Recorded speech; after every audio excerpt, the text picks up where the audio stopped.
Oggi parliamo di capelli e acconciature.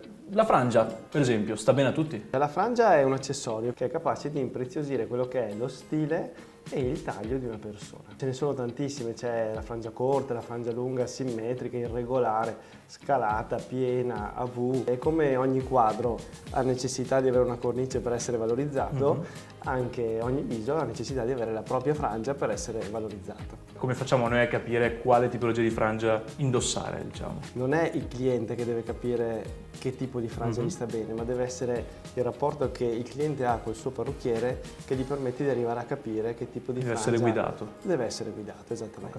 Una fronte molto alta, molto spaziosa, la si può riempire, è più congeniale riempirla. Quindi se ho una fronte quadrata andrò a stondarla, quindi posso pensare di creare anche una frangia un po' più arrotondata.